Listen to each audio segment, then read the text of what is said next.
My dear friends, നമ്മളോടെല്ലാവരും എപ്പോഴും പറയുന്ന ഒരു കാര്യമാണ്, നിനക്ക് മാറിക്കൂടി. നമുക്ക് മാറാൻ കഴിയുമോ? അല്ലെങ്കിൽ എവിടെ മാറണം? എന്തിനു മാറണം? ഇങ്ങനെ പല ചോദ്യങ്ങളും നമ്മളെ ബുദ്ധിമുട്ടിക്കാറുണ്ട്. എന്തായാലും ഒരു കാര്യം വാസ്തവമാണ്, മാറ്റം അനിവാര്യമാണ്. ഈ മാറ്റത്തിനനുസരിച്ചാണ് നമ്മുടെ ജയവും തോൽവിയും. എത്രയെത്ര ഉദാഹരണങ്ങളാണ്. കൊള്ളക്കാരനായിരുന്ന വ്യക്തി ആദികവിയായി മാറി. നിരീശ്വരവാദികൾ ഈശ്വരവാദിയായി മാറുന്നു. ഇത് വളരെയേറെ പ്രയാസപ്പെട്ടിട്ടാണെങ്കിൽ ആ മാറ്റമാണ് നമുക്കിവിടെ ആവശ്യമുള്ളത്.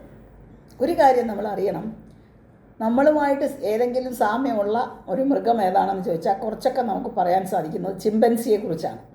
ആശയവിനിമയം കണക്കാക്കുന്നത്, അതുപോലെ ആംഗ്യം കാണിക്കാനുള്ള കഴിവ്, തലച്ചോറിൻ്റെ വികാസം, വികാരം, രക്തഗ്രൂപ്പ്, ഇവയൊക്കെ നമ്മളുമായിട്ട് വളരെ സാമ്യമുണ്ട്.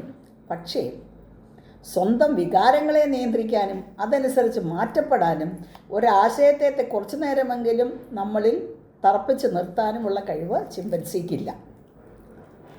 മനുഷ്യനതല്ലല്ലോ. സങ്കുചിതമായ വ്യക്തിത്വത്തിൽ നിന്നും വികസിതമായ വ്യക്തിത്വത്തിലേക്ക് നീങ്ങുമ്പോഴാണ് ഒരാൾ മനുഷ്യനാകാൻ ശ്രമിക്കുന്നത്. ഒരു കഥ പറയാറുണ്ട്. ഒരു അമ്മയുടെ ഗർഭപാത്രത്തിൽ 2 കുട്ടികൾ കിടക്കുകയാണ്. ഒരാൾ പറഞ്ഞു, നമുക്കെന്ത് സുഖമാണ് ഇവിടെ, ഇങ്ങനെ കിടന്നാൽ മതി.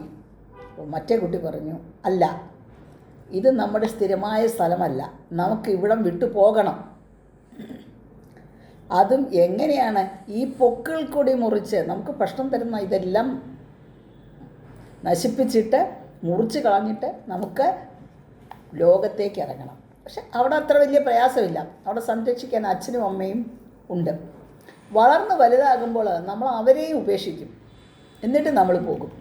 അവസാനം നമ്മുടെ ജീവൻ നിലനിർത്തുന്ന പ്രാണവായുവിനെയും കൊണ്ട് ഇട്ടിരിക്കുന്ന വേഷത്തെ, അതായത് ശരീരത്തെ ഉപേക്ഷിച്ചിട്ട് നാം പോകും.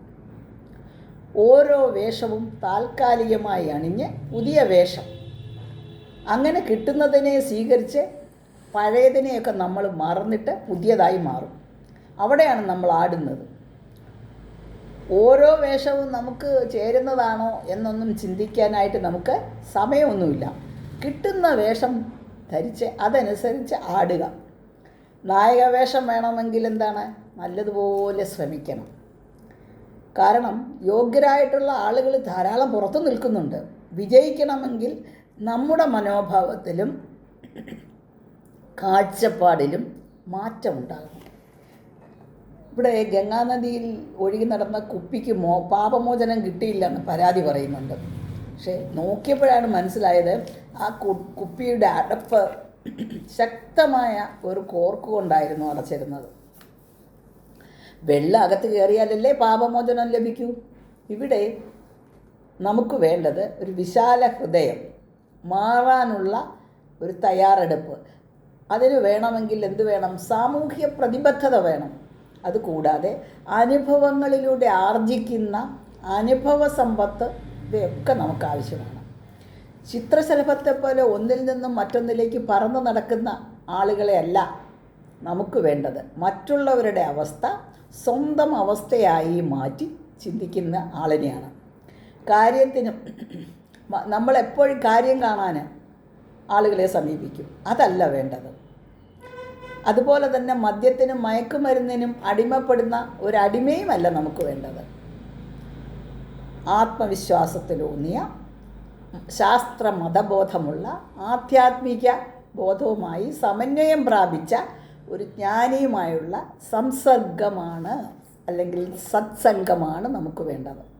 നമ്മുടെ പ്രശ്നമെല്ലാം കേട്ടിട്ട് ഞാനായിരുന്നെങ്കിൽ ഇത്രയും സഹിക്കില്ലായിരുന്നു എന്ന് പറയുന്ന ഒരു അത്യന്താധുനിക ഉപദേശകനെ അല്ല വേണ്ടത്.